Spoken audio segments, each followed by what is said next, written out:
భగవద్గీత 10వ అధ్యాయము విభూతి యోగము.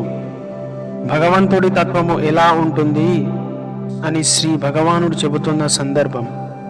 మహాబాహో, నీవు నా మీద ప్రేమ గలవాడవు కావున నీ మేలు కోరి నేను మరలా చెప్పుచున్నాను.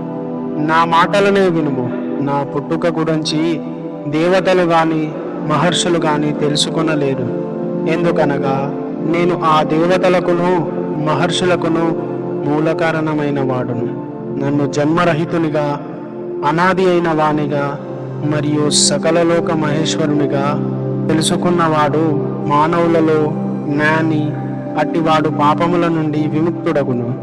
బుద్ధి, జ్ఞానము, మోహారహిత్యము, క్షమ, సత్యము, ఇంద్రియ నిగ్రహము, మనో నిగ్రహము, సుఖము, దుఃఖము, పుట్టుక, వినాశనము, భయము, అభయము, అహింస, సమాధాన, సంతోషము, తపస్సి, దానము, కీర్తి, అపకీర్తి, ఈ విధమైన వేరువేరు భావాలు నా వల్లనే ప్రాణులకు కలుగుతున్నాయి. సప్త ఋషులు, వారి కంటే పూర్వులు అయిన సనకాది మహామునులు, మనువులు మొదలగు వీరంతా నా భక్తులే. నా సంకల్పము వల్లనే జనించిరి. ఈ జగత్తునందలి సమస్త ప్రాణులను వీరి సంతానమే. విస్తారమైన నా విభూతిని ఎవడైతే యథార్థముగా తెలుసుకుంటాడో అతడు యోగంలో చలించకుండా నిశ్చలంగా స్థిరంగా ఉంటాడు. ఇందు ఏమాత్రమూ సందేహము లేదు. నేనే ఈ సమస్త జగత్తు యొక్క ఉత్పత్తికి మూల కారణము. నా వల్లనే ప్రపంచం నడుస్తుంది. ఈ విధంగా నన్ను తెలుసుకున్న వారు భక్తి శ్రద్ధలతో నిరంతరము నన్నే సేవింతురు. వారు మనస్సు, ప్రాణములు నాయందే ఉంటాయి. వాళ్ళు పరస్పరము నా ఆలోచనలతోనే ఉంటారు. నా గురించే చెప్పుకుంటూ ఉంటారు. నా తత్వంలోనే రమిస్తూ ఉంటారు. నిత్యము సంతోషముగా ఉంటారు. నిరంతరము ధ్యానాదుల ద్వారానే నాయందు మనస్సు ఉంచుతారు. ప్రీతితో నన్నే సేవిస్తూ ఉంటారు. వారికి నేను బుద్ధి యోగమును ప్రసాదించెదను. దాని ద్వారా వారు నన్నే పొందెదరు. వారిని అనుగ్రహించటం కొరకు నేను వాళ్ళ బుద్ధిలో స్థిరముగా ఉంటాను. నేను ప్రకాశించే జ్ఞానదీపం చేత వారిలో అజ్ఞానం సృష్టించిన అంధకారాన్ని పారద్రోలెదను అని అర్జునుడు పలికెను. నీవు పరబ్రహ్మవు, పరంధాముడవు, పరమ పవిత్రుడవు. నీవు సనాతనుడవని, దివ్య పురుషుడని, ఆదిదేవుడని, పుట్టుక లేనివాడివని, సర్వవ్యాప్తివని నిన్ను కీర్తిస్తూ ఉంటారు ఋషులందరూ. దేవర్షి నారదుడు, అసితుడు, దేవలుడు, వేదవ్యాసుడు మొదలగు వారందరూ అలాగే చెబుతున్నారు. నీవు కూడా నాకు ఆ విధంగానే తెలుపుచున్నావు. ఓ కేశవ, నీవు చెప్పున్నది అంతయును సత్యమే. హే భగవాన్, నీ యొక్క స్వరూపము దేవతలు గాని దానవులు గాని తెలుసుకొనజాలరు. ఓ పురుషోత్తమ, జగత్ ఉత్పత్తికారక, భూతేశ, దేవదేవ, జగన్నాథ, నీ తత్వమును నీవే స్వయంగా ఎరుంగుదు. సమస్త లోకములందును నీ దివ్య విభూతుల ద్వారా వ్యాపించి స్థితుడవై ఉన్నావు. వాటి గురించి చెప్పడం నీకొక్కడికే సాధ్యం. యోగేశ్వర, నిరంతరము ధ్యానము చేయుచు నిన్ను నేను తెలుసుకునేదెలా? హే భగవాన్, ఏయో భావములతో నిన్ను ధ్యానించాలి?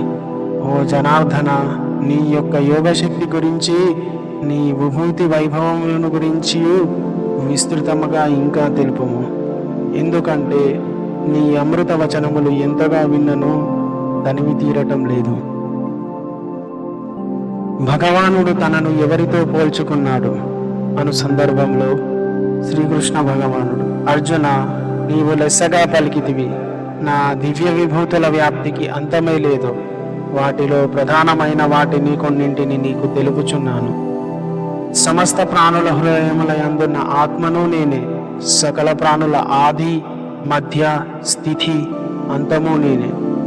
అదితి యొక్క 12 మంది పుత్రులైన ఆదిత్యులలో విష్ణువును, జ్యోతులలో కిరణాలు గల సూర్యుడిని, 49 వాయుదేవతలో మరీచిని, నక్షత్రాలలో చంద్రుడిని నేనే. వేదాలలో సామవేదాన్ని, దేవతలలో ఇంద్రుడిని, ఇంద్రియములలో మనస్సును, ప్రాణులలో చైతన్యమును నేనే.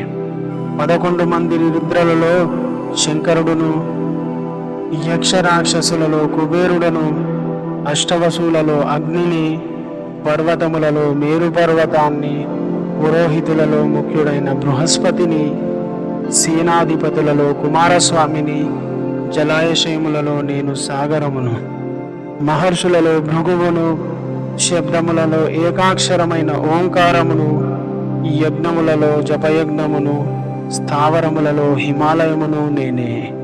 వృక్షములలో నేను అశ్వత్థ వృక్షాన్ని, దేవర్షులలో నారదుడని, గంధర్వులలో చిత్రరథుడిని, సిద్ధులలో కపిల మహర్షిని నేను. గుర్రములలో పాలసముద్రము నుండి అమృతముతో పుట్టిన ఉచ్చైశ్రవమును, ఏనుగులలో ఐరావతమును, నరులలో రాజును, ఆయుధములలో నేను వజ్రాయుధమును. పాడి ఆవులలో కామధేనువును, పుట్టించే వారిలో మన్మధుడిని, పాములలో వాసుకుని, నాగులలో నేను అనంతుడిని అనగా ఆదిశేషు, జలదేవతలలో వరుణుడిని, పితృదేవతలలో అర్యముడును, శాసించి వారిలో యమధర్మరాజును, రాక్షసులలో ప్రహ్లాదుడను, గణించు వారిలో కాలమును, మృగములలో సింహమును, పక్షులలో గరత్మంతుడను, పవిత్రం చేసి వాటిలో వాయువును, శస్త్రధారులలో శ్రీరాముడిని, మత్స్యజాతులలో మొసలిని, నదులలో గంగా నదిని నేనే. సృష్టికి ఆది మధ్య అంతములో నేనే.